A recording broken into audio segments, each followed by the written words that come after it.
개장하고 1시간 뒤엔 증시파워 10. 안녕하세요. 김모수입니다. 여러분들 개장하고 나서 1시간 뒤에 가슴을 들썩이게 하는 이슈와 종목들을 자세하게 살펴보는 증시파워 10 시간인데요. 자, 오늘 우리 시장은 이제 어제 하락세가 있었지만 조금 큰 하락세가 있었지만 오늘 좀 만회를 하고 있습니다. 코스피는 0.5%가량 상승하고 반면에 코스닥은 오히려 좀 하락하면서 여전히 좀 좋지 않은 상황입니다. 장 초반만 해도 빠르게 반등하는 듯 싶었는데 시간이 갈수록 1시간이 지나고 나도 여전히 좀 좋지 않은 흐름이 나타나고 있다는 거. 어제와 같은 강한 반등, 어제의 하락을 만회하는 강한 반등은 오늘 시장에서는 일단은 나오지는 않고 있는 상황입니다. 자, 이런 시장 상황 속에서 여러분들 투자할 만한 포인트, 이슈와 종목들을 자세하게 좀 하나씩 짚어드리려고 하는데요. 자, 가장 먼저 이슈 파워 시간에는 요즘 리츠와 관련된 리츠 관련 종목들의 상승세가 좀 나오고 있습니다. 여기에서 우리가 어떤 투자의 힌트를 얻어야 할지 알아보겠고요. 자, 그리고 내일 모레부터는 대한민국 동행 세일이 시작이 됩니다. 여기에서 소비와 관련된 종목들 어떻게 살펴봐야 될지, 정말 수혜가 있을지 함께 자세하게 확인해 보도록 하겠고요. 자, 그리고 증시 수다 시간에는 투자자의 심리를 함께 엿보겠습니다.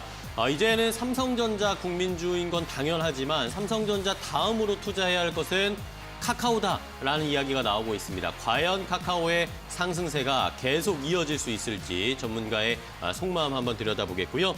자, 그리고 스피드 종목 10에서 여러분들 종목 10가지 빠르게 릴레이로 알려드릴 테니까요. 마지막까지 함께 하시면서 종목까지 두둑하게 얻어가시기 바랍니다.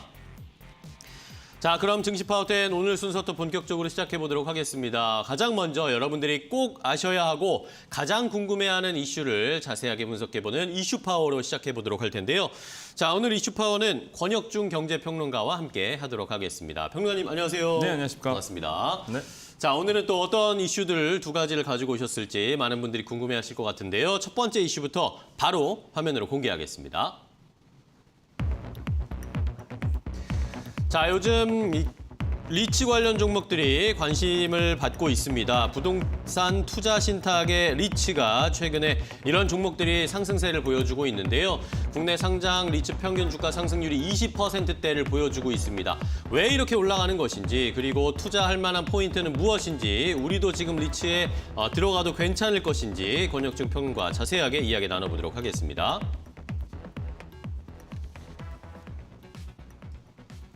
자, 리츠 관련 종목들의 최근에 주가 상승세가 잘 나오고 있습니다. 최근에 시장에 아무래도 방향성 잡기가 쉽지 않은 상황인데 리츠 관련 종목들은 그래도 꾸준하게 상승을 하나 봐요. 네, 그렇습니다. 그 리츠 상장 리츠들이 사실 뭐 작년에 이제 상장한 리츠도 있고, 네. 그다음에 사실 상장한 이후에 뚜렷하게 이제 모멘텀이 없다 보니까 많은 분들이 이제는 재미가 없다 이런 분도 있었는데요.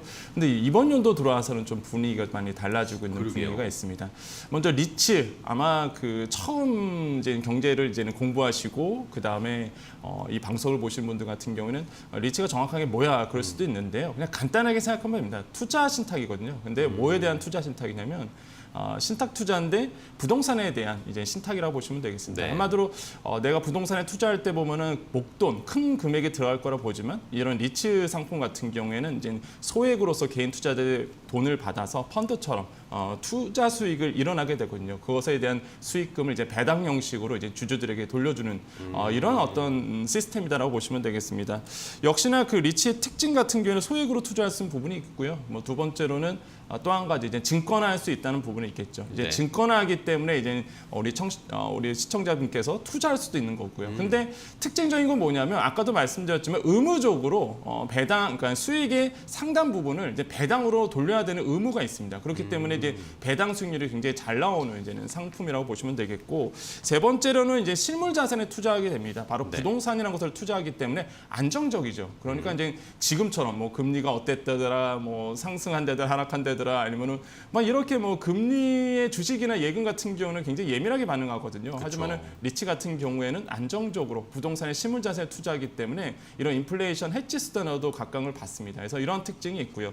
그러다 보니까 리츠의 주가 상승률이 4월 들어와서 굉장히 고무적입니다. 오. 평균 주가 상승률 봤더니요, 그 상장 리츠들을 봤더니 무려 한 20%대로 나오고 있거든요. 네. 그러니까 같은 기간 동안에 이제는 그 코스피의 평균 수익률을 봤더니 5.85%입니다. 뭐 이거에 비교해 보서는 상당히 상장 리츠들이 굉장히 잘 나오고 있다라고 보시면 그러네요. 되겠고요. 뭐 A 리츠 아니면은 뭐 모두 투어 리츠 같은 경우는 이런 중소형 리츠도 있는 뿐만 아니라 롯데 리츠라든지 아시겠지만 코람코 에너지 리츠, 이런 어떤 신한 알파 리츠, 이런 대형 리츠들까지도 두 자릿수 상승률을 기록했기 때문에 많은 분들이 이제는 리츠에 대한 관심들이 많아질 수밖에 없다. 제가 봤을 때는 하반기로 갈수록 이런 리츠에 대한 상품들, 리츠에 대한 종목들에 대한 관심은 더더욱 많아질 수 있도록 아마 분명히 시장에서는 그렇게 빠르게 움직일 것이라고 보고 있습니다. 네.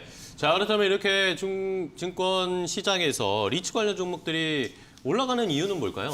역시나 뭐 첫 번째로는 인플레이션 해지 수단으로서 뭐 가장 각광을 받기 때문이다라고 보시면 되겠는데요.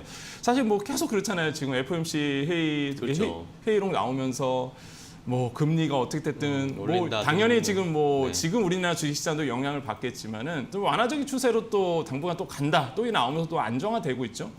어찌됐든 간에 뭐 금리에 대한 아니면은 이 인플레이션에 대한 해지 수단으로서의 방어적 수단으로서의 아니면 리스크를 해지할 수 있는 이런 수단으로서의 리츠가 각광을 받을 수밖에 없다라고 보시면 되겠고요.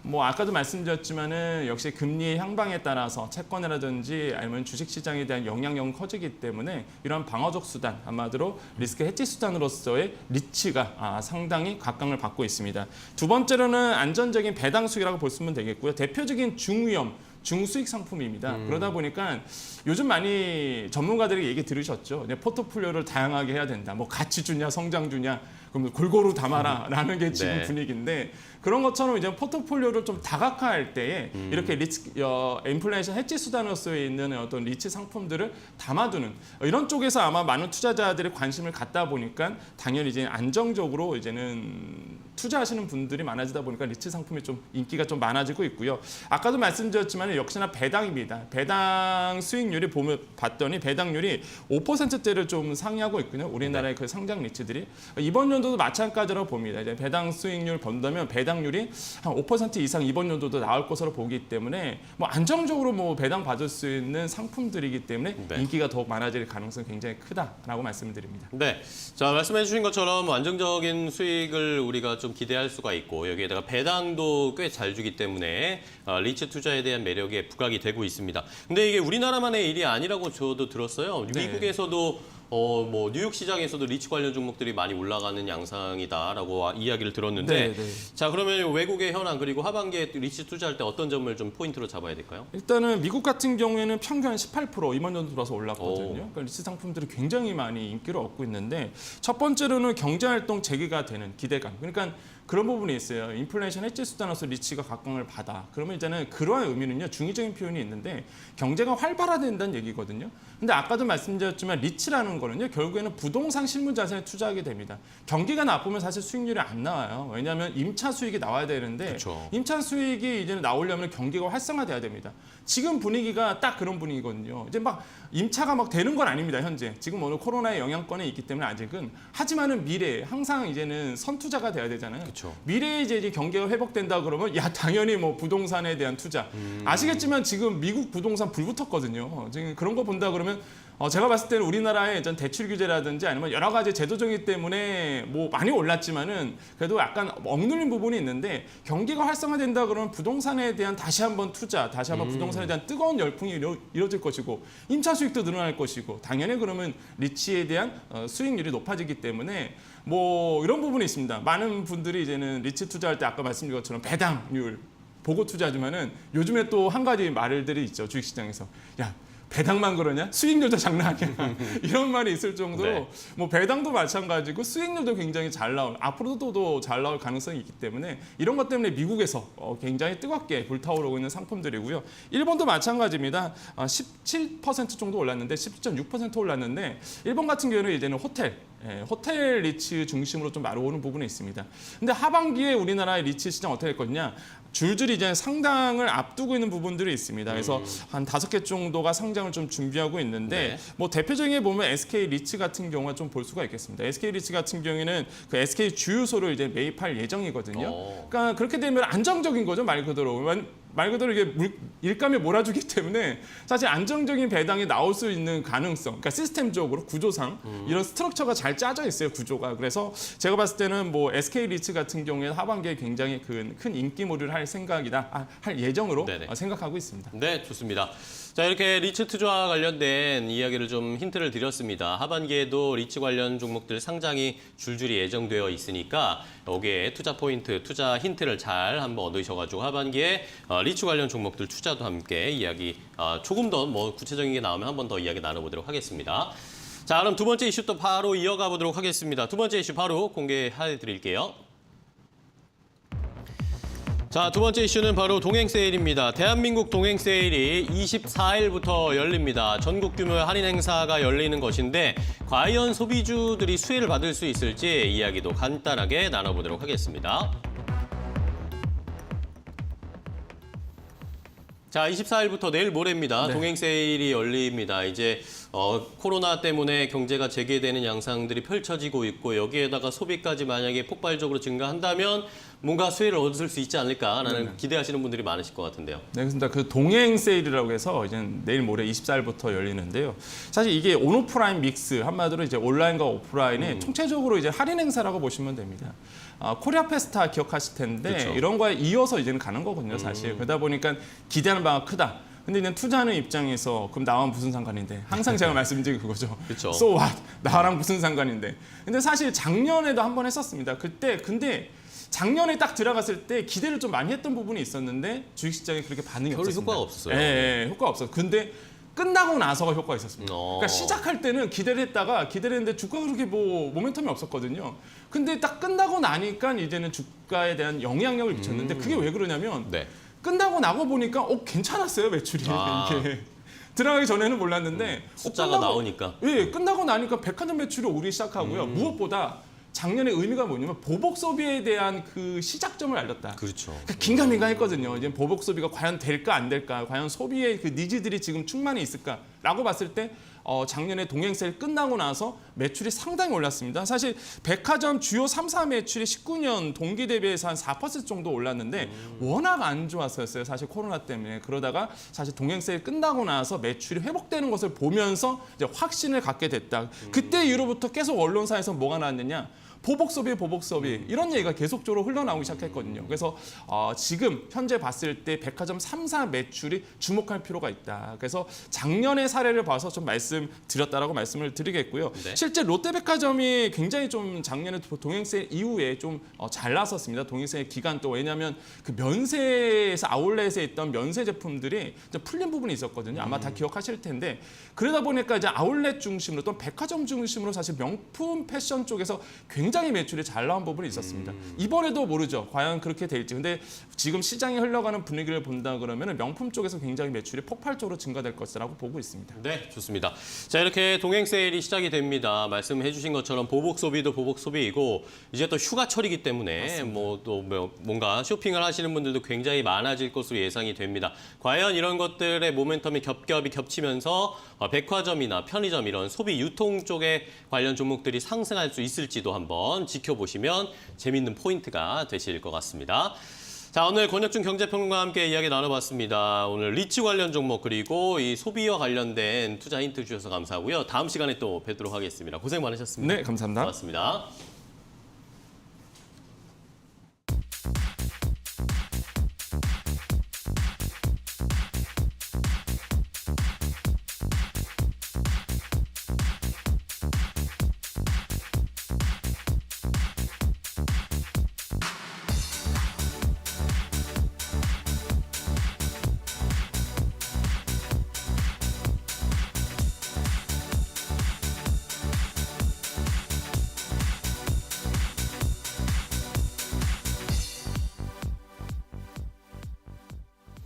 네, 현재 시간 10시 14분을 막 지나갔습니다. 개장하고 1시간 15분 정도가 지나가고 있는데 자, 오늘 시장이 뭐 생각보다 강한 반등이 나와주진 않고 있습니다. 장 막판까지 이런 조금 더 어제 하락을 만회할 수 있어야 할 텐데 일단은 시장 상황 체크하고 가겠습니다. 강민정 캐스터와 함께 확인해 보시죠. 네, 이 시각 업앤다운 강민정입니다. 오늘도 지수 상황부터 함께 체크해 보도록 하겠습니다. 네, 어제 하락했던 증시 양대 시장이 오늘 반등의 시도를 하면서 상승 출발했습니다. 양시장 외국인과 기관의 매도로 출발을 했었는데요. 코스피는 외국인이 매수로 돌아서면서 견조한 흐름 이어갑니다. 현재 0.5%대 상승 탄력 주면서 3,257선에서 거래 이어가고 있고요. 코스닥의 경우 코스피와 함께 상승으로 출발은 했지만 외국인과 기관이 동반 매도를 이어가면서 하락 전환하고 있는 모습입니다. 0.27%대 마이너스 기록하면서 현재 1010선 아래에서 거래되고 있습니다. 네, 그렇다면 이 시각 상승하고 있는 특징주 뭐가 있는지 살펴보도록 하겠습니다. 오늘 철강과 제지 같은 원자재 관련 섹터가 강하게 올라오고 있는데요. 먼저 철강 관련주인 동국제강 살펴보고요. 이어서 넥스턴 바이오와 솔루엠 순으로 만나보도록 하겠습니다. 먼저 동국제강입니다. 긍정적인 리포트가 나온 종목인데요. 오는 2분기 실적이 호조세가 지속될 것이라는 현대차증권의 리포트가 발간이 됐습니다. 목표 주가는 28,500원으로 유지한 현대차증권인데요. 특히 내년 부문의 견조한 실적이 투자 포인트라고 밝혔습니다. 동국제강은 2분기에 2010년 이후 사상 최대 실적이 예상된다는 분석인데 영업이익이 전년 동기 대비 92% 늘어나면서 1,700억 원대로 예상이 되고요. 또 매출액은 1조 4천억 원대로 전망하고 있습니다. 이렇게 내년 부문의 실적이 견조한 이유, 가격 인상입니다. 전방 산업에 있어서 수요가 증가를 하면서 내년 부문의 가격이 인상된다는 건데요. 특히 철근의 가격이 인상되면서 철근 부문의 수익성이 개선이 되고 조선용 후판 가격도 인상이 되면서 역시 후판 부문의 수익성도 개선이 될 것이라는 전망입니다. 네, 동국제강 오늘 9시 구간에는 10%대 두 자릿수 급등하면서 22,850원 선까지 올라봤습니다. 현재는 낙폭을 5%까지 상승폭을 줄이면서 22,000원대에 거래되고 있습니다. 네, 이어서 두 번째 상승 특징주도 만나보도록 하겠습니다. 이 시각 코스닥 시장에서 상승률 1위를 기록하고 있는 종목 넥스턴 바이오입니다. 현재 상한가에 진입하고 있는 흐름인데요. 러시아에서 개발 중인 코로나19 백신인 코비박 관련주로 분류가 되면서 어제 상한가를 친 뒤에 오늘도 가격 제한 폭으로 진입하고 있는 모습입니다. 넥스턴 바이오는 MP코퍼레이션, 즉 MPC에 투자를 할 계획인데 이 MPC는 코비박을 국내에서 위탁 생산하기 위해 러시아 측과 협의 중이라고 밝혔고요. 어제는 러시아 연구진이 우리나라를 방문하기도 했다는 뉴스가 나왔습니다. 네, 어제 상한가 마감했던 넥스턴 바이오 오늘 두 자릿수대 급등 출발하더니 현재는 11,200원 선 상한가에서 거래되는 모습입니다. 네, 계속해서 이 시각 세 번째 상승 특징주도 살펴보도록 하겠습니다. 자, 솔루엠이 미국 애플에 유일하게 전원 공급 장치를 납품하는 국내 업체가 됐습니다. 솔루엠이 애플사와 거래를 튼 건 이번이 처음인데요. 더불어서 애플의 전원과 관련된 부품을 공급하는 국내 유일한 업체로 발돋움했습니다. 통상 파트너사 검증에만 2년이 걸린다는 이 애플의 까다로운 검증 작업을 통과를 하고 협력사로 발탁이 되면서 현재 주가도 급등으로 화답을 하는 중인데요. 장 초반 대비해서는 상승폭을 많이 낮추고 있습니다. 그래도 2%대 견조한 완만한 상승 흐름 유지하면서 29,000원대 지지하면서 거래되고 있는 모습이네요.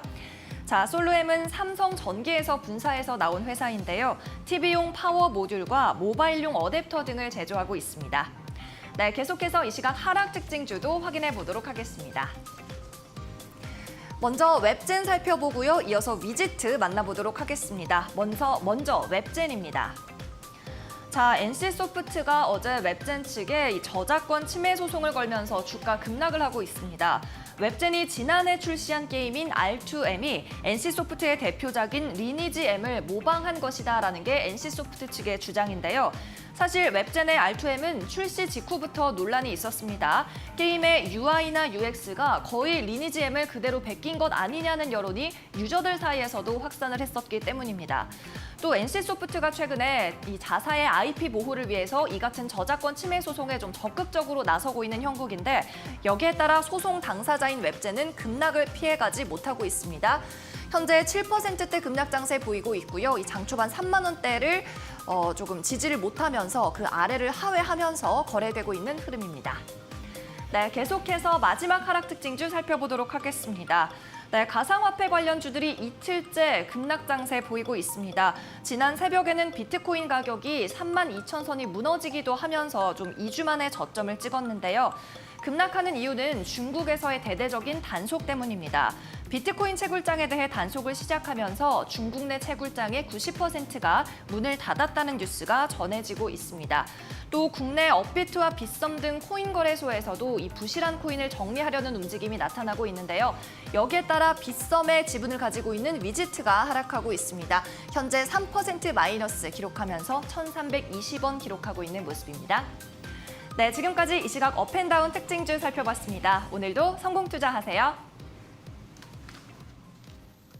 네, 강민정 캐스터 수고하셨습니다. 일단 오늘 시장 전체적으로 지수가 상승하는 것처럼 보이는데 크게 반등하는 종목들이 크게 나타나지 않고 있습니다. 10% 넘어가게 상승하는 종목이 20개도 안 될 정도로 오늘 시장이 일단은 좀 소강 상태를 보이고 있습니다. 조금씩 탄력이 좀 줄어들고 있고요.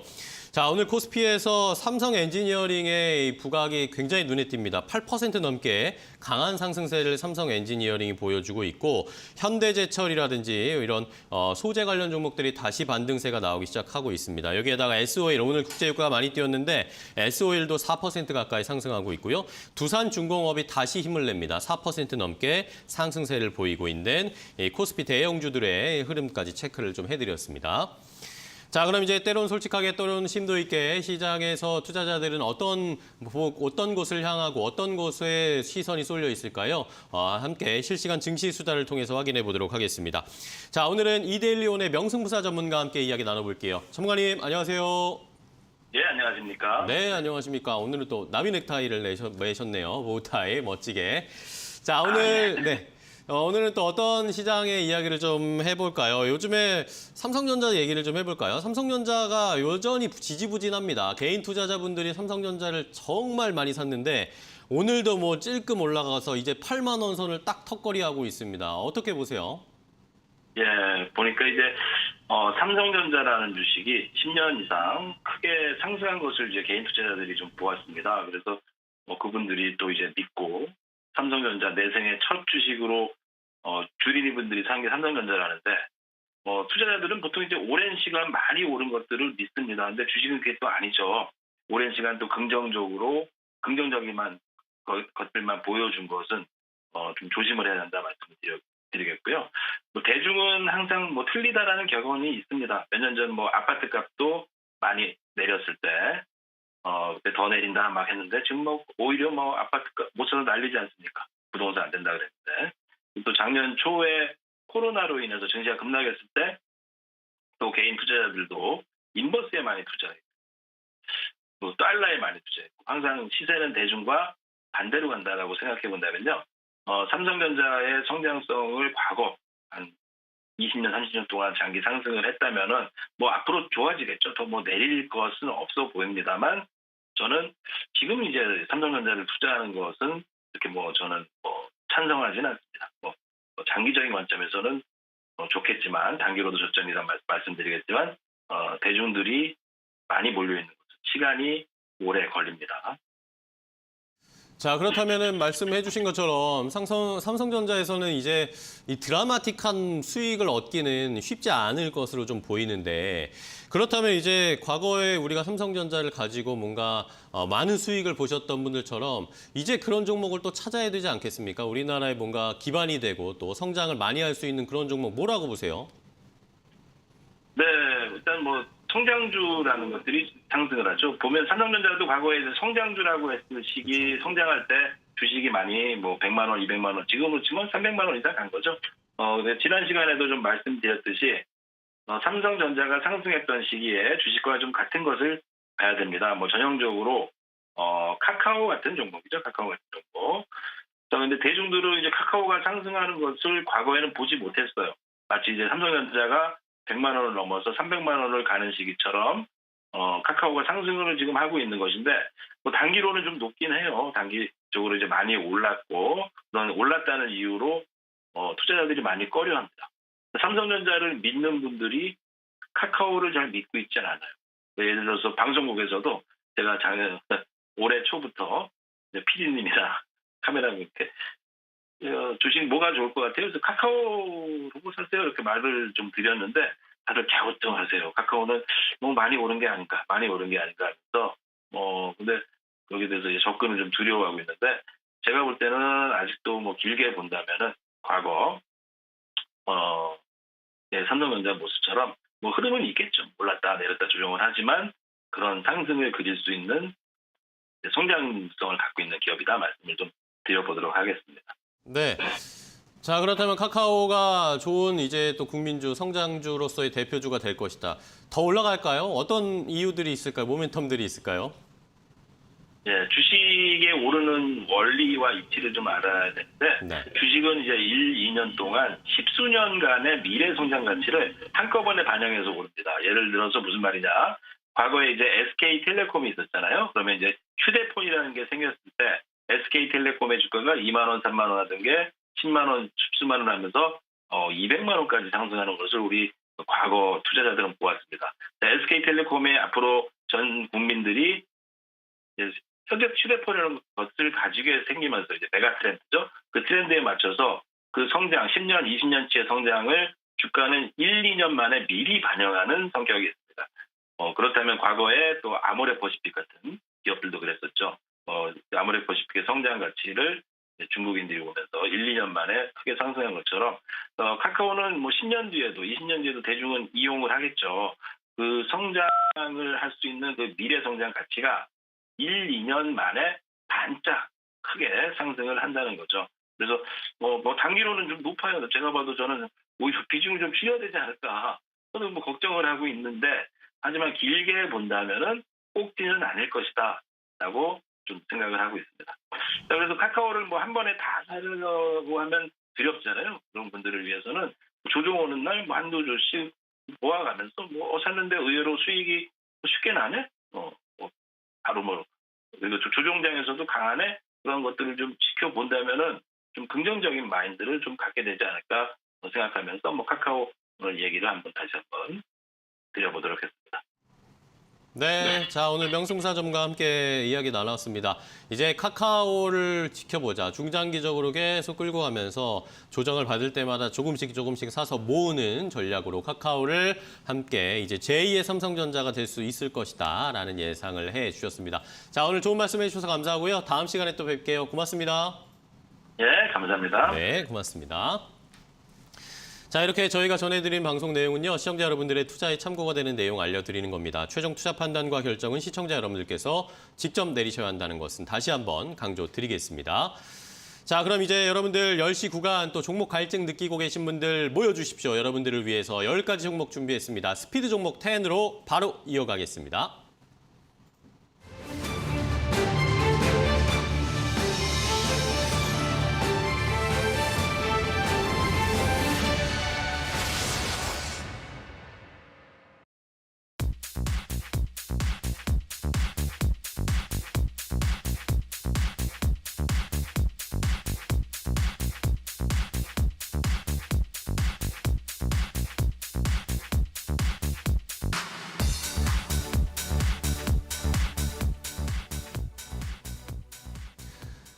지금까지 이런 종목 소개는 없었다. 스피드 종목 10 시간입니다. 여러분들 10시 구간에 어떤 종목을 봐야 되나, 어떤 종목이 또 수익을 낼 수 있을까 찾아보고 계실 텐데요. 갈증 느끼고 계시죠? 저희가 여러분들을 위해서 10가지 종목을 준비했습니다. 두 분의 전문가와 함께 빠르게 릴레이로 핑퐁 여러분들께 종목을 소개해 드릴 테니까요.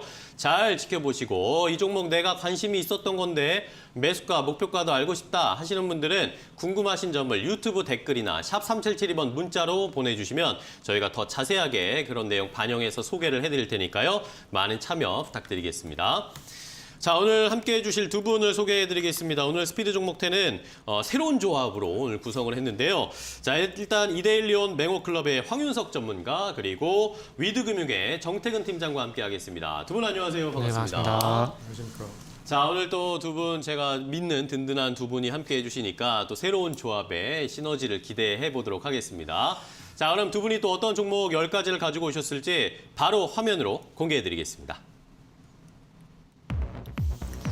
자, 오늘 스피드 종목 10 10가지 종목 확인해 보겠습니다. 먼저 정태근 팀장의 픽입니다. 데이터 솔루션 제형 솔루텍, 코롱인더, 오이솔루션, 야스 이렇게 5가지 종목을 가지고 오셨고요.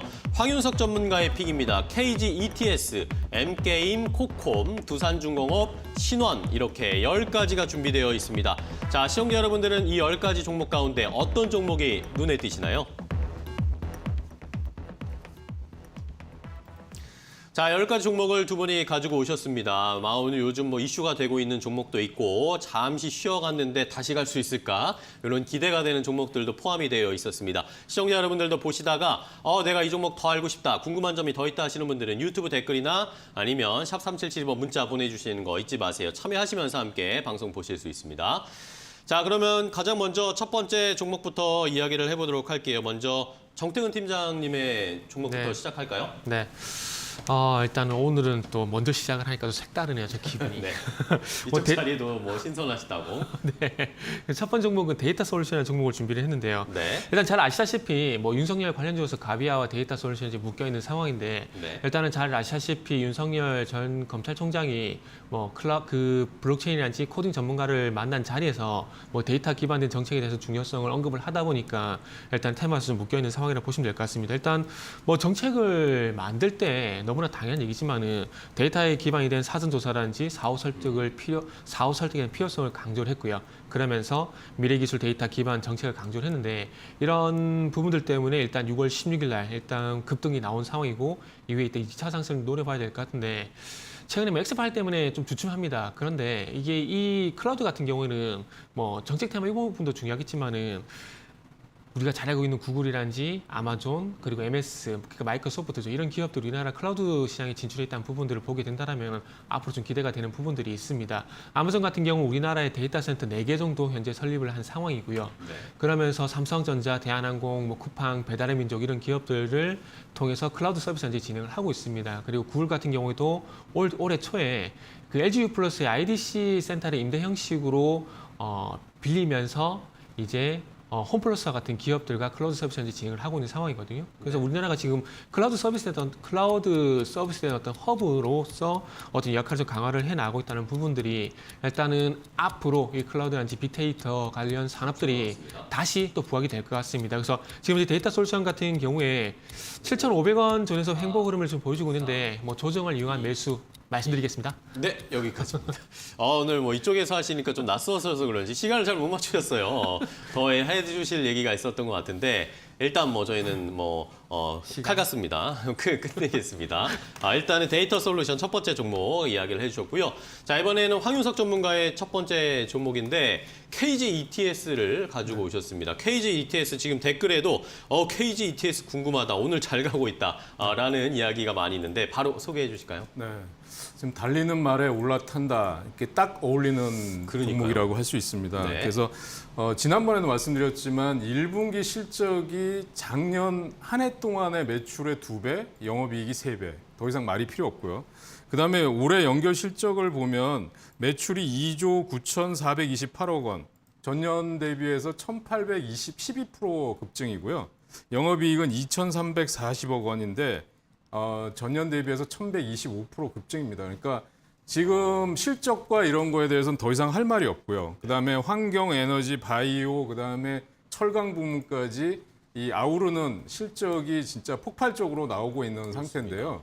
지금 이 상황에서는 그 시총이 최근에 3천억에서 6천억대로 2배 이상, 더블 이상 뛰었는데 지금 중요한 거는 조정을 좀 받고 가야 될 텐데 성질이 굉장히 급해요. 그러니까요. 예, 조정을 안 받고 가는 지금 그런 상황이고 이 지금 KG ETS의 지분을 46%를 보유하고 있는 KG 케미칼하고 이 보조를 맞춰서 가야 되는데 KG 케미칼이 쉬면 KG ETS가 날아가고 또는 KG ETS가 쉬면 KG 케미칼이 가는 지금 이런 그 엇박자의 행보를 보여주고 있습니다. 그래서 지금 여러 가지 실적이나 이런 면으로 볼 때 지금 제가 볼 때는 시총이 6천억인데 이 종목은 시총이 1조를 넘어가도 할 말이 없는 상황이다 이렇게 보고 있어요. 최근에 다만 속도 조절을 좀 해야 될 시점인데 성질이 너무 급해서 지금도 막 급등을 하고 있습니다. 그래서 저점 공략을 잘 하시고 수익은 극대화하는 전략으로 가져가시면 될 것 같습니다. 네, 좋습니다. 자, 첫 번째 종목은 KG ETS입니다. 오늘도 10% 넘게 KG ETS가 급등이 나오고 있는데 일단은 뭐 전체적인 추세나 업황이나 뭐 회사의 상황 같은 건 너무 좋은 상황인데 주가가 일단은 쉬지 않고 계속 달려가다 보니까 조금 쉴 때 그때 우리가 한번 달리는 말에 올라타자라는 의견을 주셨으니까요. 잘 참고해 주시기 바랍니다. 자, 저희가 종목 소개해드리고 있는 사이에 중국 쪽에 시장이 개장을 했습니다. 중국 상해 지수와 홍콩 항생 지수의 출발 상황을 좀 체크를 해볼까요?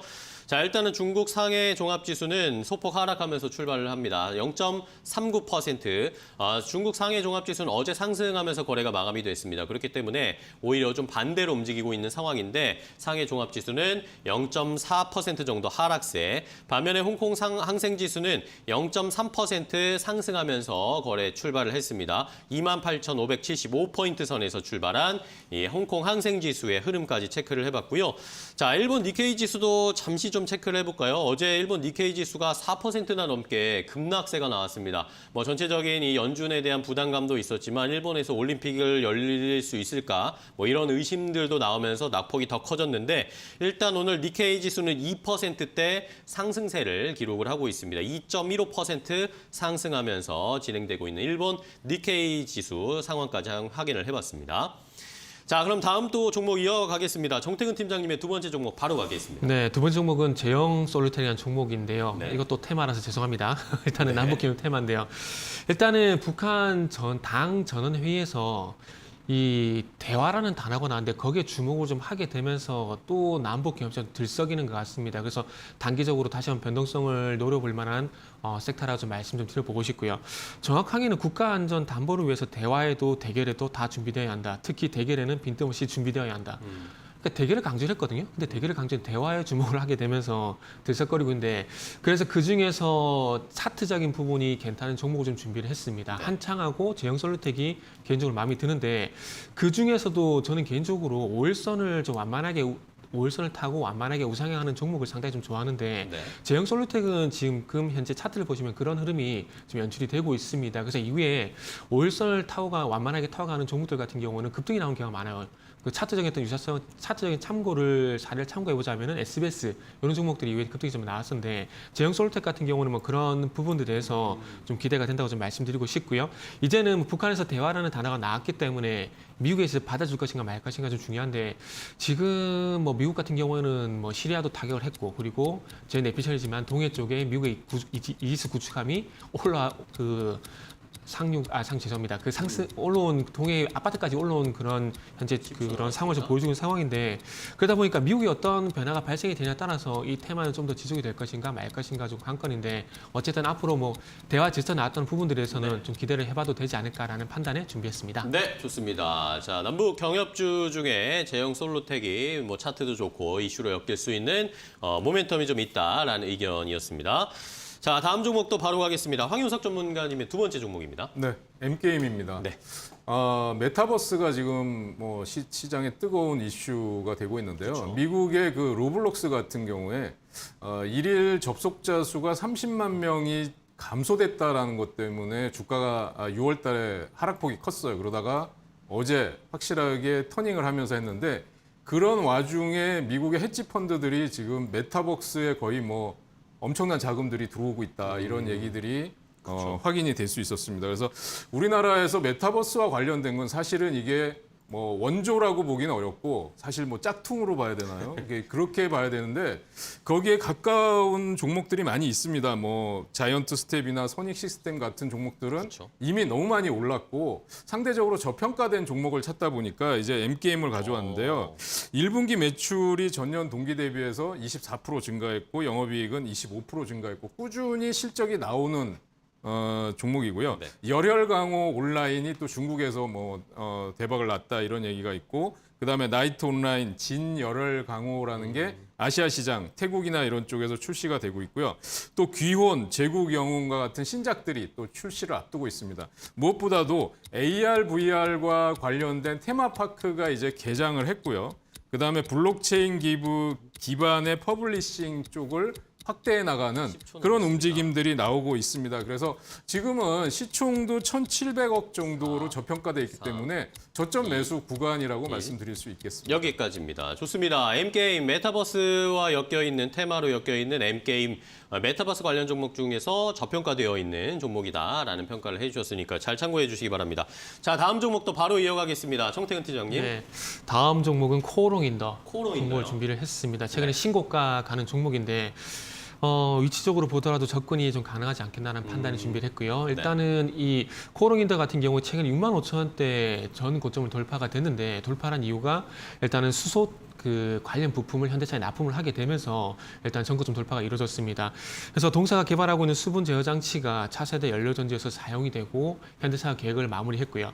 그래서 현대차가 계약이 마무리가 되게 되면서 앞으로 글로벌 수소 모빌리티 시장의 어떤 공략을 가속화를 할 예정이라고 합니다. 그래서 네. 어떻게 보면은 기존의 코오롱인더가 하고 있는 사업 플러스 알파 신성장 동력으로 역할을 할 가능성이 상당히 높기 때문에 시장에서는 수소 쪽으로 좀 주목을 하는 것 같고요. 그렇다고 해서 뭐 다른 부분이 나쁘는 것은 아니고 다른 부분도 괜찮습니다. 일단은 잘 아시다시피 산업자재 부분인 타이어 코드 같은 경우도 뭐 아시겠지만 최근 원자재 가격이 많이 올라가다 보니까 네. 뭐 판가 인상, 제품 가격 인상 이런 얘기들이 나오고 있는데 이 타이어 코드가 있는 산업자재 부분에서 실적이 대폭 좀 개선이 되게 되면서 일단 2분기 예상 영업이익이 917억 정도 현재 예상이 되고 있는 상황입니다. 네. 그래서 2012년 2분기 이후에 뭐 사상 최대치라는 얘기를 하고 있습니다. 그래서 실적적인 부분도 상당히 폭발적인 어떤 성장세가 이루어지고 있는 상황 속에서 이 수소라는 신성장 동력을 확보하게 된다라면은 예전에 뭐 두산 퓨얼셀이라든지 S 퓨얼셀이 보여줬던 그런 탄력도 기대를 해봐도 되지 않을까? 그런 생각을 좀 하고 있습니다. 그래서 어쨌든 뭐 돈도 잘 벌고 신성장 동력도 확보가 되는 상황이기 때문에 오늘 6% 정도 상승을 하고 있습니다. 조정이 나올 때 한번 접근해 보면 좋을 것 같습니다. 네, 여기까지입니다. 역시 뭐 수소 관련 종목들은 이제 누구나 하나씩은 좀 가지고 있어야 할 이 종목이나 테마로 이제 자리를 잡은 것 같습니다. 코오롱인더를 정태근 팀장이 소개해 주셨고, 자, 다음 황윤석 전문가님의 세 번째 종목 소개해 주시죠. 네, 세 번째 종목은 코콤입니다. 코콤이요. 지금 보면은 이게 수익이 안 나서 단타 수익이 지금 저실한 분들이 많으실 것 그렇죠. 같아요. 그러니까 이 종목의 특징은 뭐냐면 하락할 때 들어가서 뭐 5%에서 10% 정도 단타 치기는 좋은 그런 종목이다라는 말씀을 드릴 수 있고요. 오늘 마침 한 3~4%의 조정을 받고 있는 것으로 보여집니다. 이 기업은 스마트홈 시스템, 비디오 도어폰 또는 CCTV 제조, 판매하는 업체입니다. 그러니까 전체 매출의 CCTV의 비중은 그렇게 크진 않아요. 근데 이제 점차 늘려가고 있고 우리가 보면 얼마 전에 여론조사를 했는데 수술실 CCTV 설치에 관련돼서 여야 간에도 논란이 많았었고요. 그렇죠. 그다음에 여론조사 결과를 했는데 8대2로 압도적으로 찬성이 나왔다고 합니다. 그리고 지금 보면 웬만한 공용시설이나 또는 심야의 어떤 골목에 CCTV 없는 데를 찾아보기 어려운 상황이고요. 얼마 전에는 뭐 놀이방에서 아이들을 학대한 장면들을 CCTV를 통해서 뭐 기소를 하는 그런 일들도 비일비재하고 있는 상황입니다. 그래서 지금 최근에 보면 이런 그 CCTV 관련주가 단순히 사회 이슈뿐만 아니라 이제 대선 정책주로 부각이 되고 있는 상황이에요. 네네. 그래서 좀 전에 말씀드린 것처럼 수술실에 CCTV 설치하는 거를 뭐 여당은 찬성하고 야당은 반대하는 뭐 이런 흐름들이 나오고 있고요. 맞습니다. 그래서 지금 이 코콤의 경우는 저점 매수하면은 한 7% 정도의 수익을 낼 수 있는 구간이 아닐까 이렇게 보여집니다. 네, 좋습니다. 자, 코콤까지 확인을 해봤습니다. CCTV와 관련해서 단기적으로 좀 수익을 올릴 수 있는 종목을 황윤석 전문가께서 소개해 주셨고요. 자, 다음 종목도 바로 소개해 주실까요? 네. 다음 종목은 오이솔루션입니다. 오이솔루션이요? 최근에 와서 5G가 또 관심을 받고 있는 상황인데 그러게요.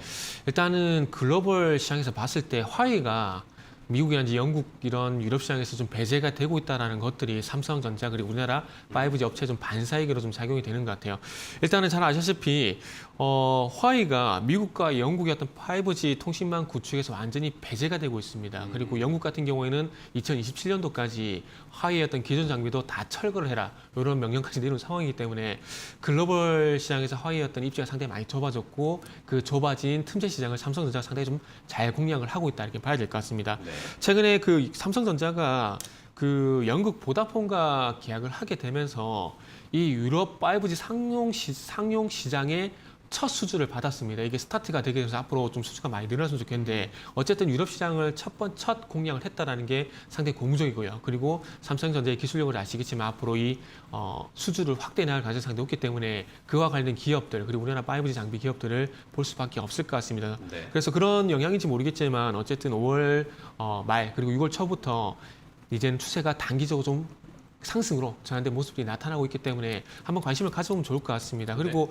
뭐 오이솔루션이든 뭐 KMW든 솔리드든 뭐 서든시스템이든 차트는 다 비슷합니다. 그 중에서 뭐 본인 상황에 맞는 5G 종목 선택을 하시면 될 것 같고요. 그래서 저는 그 중에서 오이솔루션 선택을 했고 이 오이솔루션 같은 경우는 241선 부근인 52,000원 부근까지 1차적으로 한번 보면 좋지 않을까라는 판단에 준비했습니다. 네, 좋습니다. 자, 오이솔루션 5G 종목 중에 오이솔루션을 주목해보자라는 의견 주셨고요. 다음 종목도 바로 소개해 주실까요? 네, 두산중공업입니다. 두산중공업이요. 두슬라 뭐 지금 보면은 투자 경고 종목으로 지정이 됐고요. 그렇죠. 지금 시총이 10조 9천억인가 그런데 이런 종목이 하루도 쉬지 않고 오르는 거 정말 참 대단합니다. 어메이징하다고 네. 말씀드릴 수 있습니다. 제가 보기에 지금 어차피 투자 경고 종목 지정돼 있고 뭐 한미 정상회담에서 원전 협력한다. 그다음에 그다음에 그 빌 게이츠나 뭐 이런 쪽의 원전 이런 그쵸. 이슈는 이미 다 넘어갔다고 그쵸, 생각이 그쵸. 되고요. 주가에 다 선반영이 돼 있습니다. 펀더멘탈 이런 건 이미 다 떠난 지 오래고요. 지금은 오버슈팅이 나오고 있는 단계인데 제가 보면 그 미국 로빈훗에 보면 그 레딧이라는 그 온라인 동호회에서 커뮤니티. 커뮤니티에서 보면 그 게임스탑과 AMC 엔터테인먼트 홀딩스를 급등시키는 그런 장면을 제가 한국에서 보는 것 같은 그런 느낌이 들어요. 근데 뭐 잘 아시겠지만 미국 3대 지수가 급등할 때 그런 관련 종목들은 다 급락했었거든요. 그래서 지금 두산종업은 어디서 급락을 해도 이상하지 않은 가격대에 와 있다고 네. 보여집니다. 그래서 저는 절대 접근하지 않지만 만약에 뭐 수익이 급하다 이런 분들은 들어가서 철저하게 단타 치고 나와야 되고요. 그렇죠. 저 같은 만약에 이 종목을 사서 오버나잇을 해야 된다 그러면 저는 안 살 것 같아요. 그래서 지금은 굉장히 리스키한 구간이다라고 남았습니다. 말씀드릴 수 있고요. 그래서 저는 개인 투자자들은 당분간 접근하지 않고 관망하시는 게 좋을 것 같다고 생각됩니다. 네, 좋습니다. 자, 두산중공업에 대한 의견을 주셨는데 접근하는 건 쉽지 않다. 뭐 단기적으로도 좀 위험하다라는 의견 주셨고요. 뭐 자윤님 같은 경우에 유튜브에 두산중공업 제가 팔고 난 이후에 더 날아가고 있어요라고 하는데 오히려 그 선택이 잘하신 걸 수도 있습니다. 그렇죠?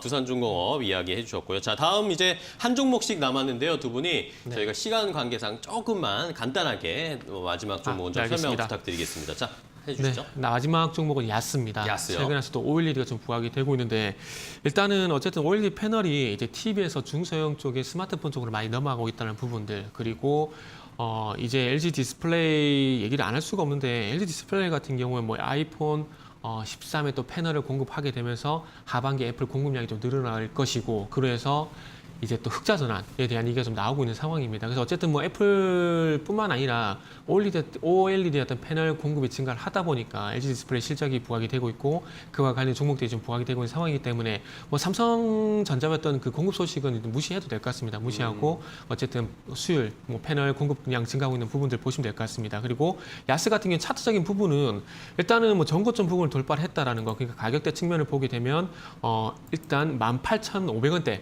일단 돌파가 됐다는 부분들이 차트적인 매력이고요. 그리고 네. 오늘 소폭 조정을 보이고 있는 상황인데 일단 전일 신고가 정가점 거래량이 동반되면서 정가점 돌파됐기 때문에 한번 관심 가져보면 좋을 것 같습니다. 네, 좋습니다. 자, 야스까지 함께 확인을 해봤습니다. 자, 마지막 종목 이제 소개해드리겠습니다. 황윤석 전문가님의 마지막 10번째 종목입니다. 네, 신원입니다. 신원이요. 개성공단이 지금은 폐쇄됐지만 개성공단 관련 의류 관련주로 아마 많이들 기억하고 계실 그렇죠. 거고요. 그다음에 성김 특별대표의 방한을 앞두고 대북주들이 다 같이 움직였습니다.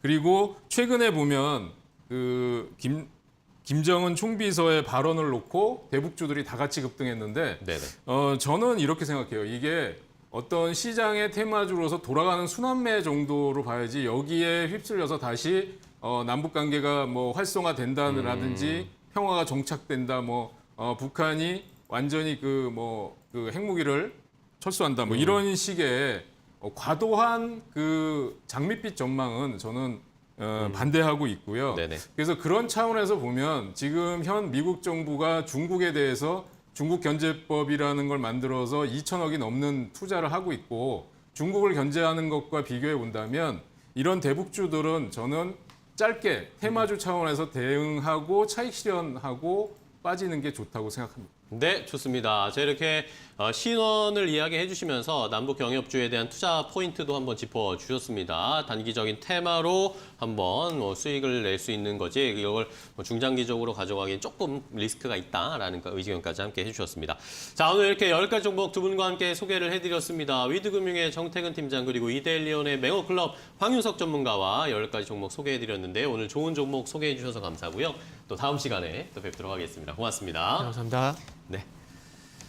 자, 증시 파워텐 오늘 저희가 준비한 소식과 10가지 종목은 여기까지 소개를 해드렸습니다. 저희는 또 내일 10시에 여러분들을 위해서 종목 갈증 해소해드릴 수 있는 종목 가지고 찾아뵙도록 하겠습니다. 개장하고 나서 1시간 뒤엔 뭐다? 증시 파워텐 끝까지 시청해주신 여러분 고맙습니다.